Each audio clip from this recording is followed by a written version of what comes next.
මේ කාමරංක කියන්නේ ගොඩාක් ගුණ දෙන ඖෂධීය ගුණයෙන් ගොඩාක් කියලමත් ශාකයක්. හොඳ පළතුරක්. මේ අනිත් එක C විටමින් ගොඩාක් බහුලයි. ඒ වගේම කොලෙස්ටරෝල්, දියවැඩියාව, අධිරුධිර පීඩනය ඒ සියලු දේට ගුණදායක ශාකයක්. මේක ගොඩක් අමාරුවක් නෑ වවන්න. පොඩි ඇටයක් පැල කළ මම මේ ගහ හදාගත්තේ. ඒක නිසා මේ ගෙවත් එක තිබිය යුතු උසස් ගුණාංගයෙන් යුතු ගහක් මේක.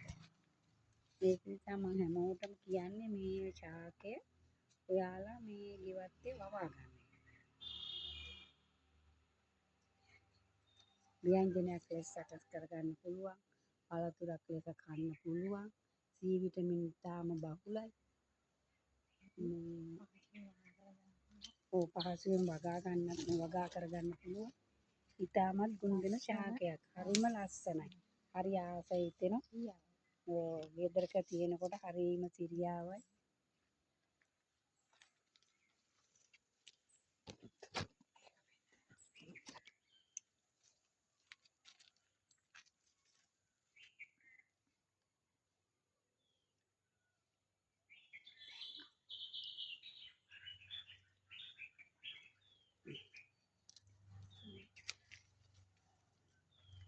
පළදාවත් ඒ වගේම හොඳට තියෙනවා. මේක පෝර ගොඩාක් අරගෙන යන්නේ නැහැ. පෝර දාන්නේ කියලා විශේෂයෙන් නෑ. එහෙම අමාරුවක් නෑ. කොම්පෝස්ට් ටිකක් දැම්මම හොඳට හදාගන්න තියෙනවා. අපේ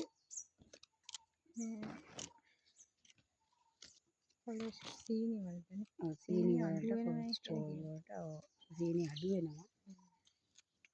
වැඩි අය ඒක ආයන කාලෙට හොඳ මේ පායන කාලෙට ජූස් එකක් විදිහට හදාගෙන මේ දුන්නත් පුළුවන්. තව මොනවද රසයක මේ කියන්නේ අපේ සිරුරට අවශ්‍ය ජාතියක් මේකේ මේ අන්තර්ගත වෙලා තියෙනවා. මට ඒක මතක නෑ.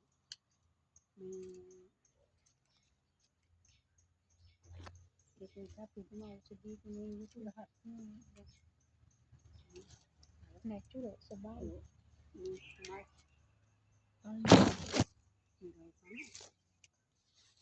ඊළඟට මේක අයින් කරලා බලන්න. මේකෙන් ධාරය අයින් කරලා ධාරය අයින් කරලා ඉවරලා මේ කෑවොනම් හොඳයි. මේකත් වගා කරගන්න කියලා.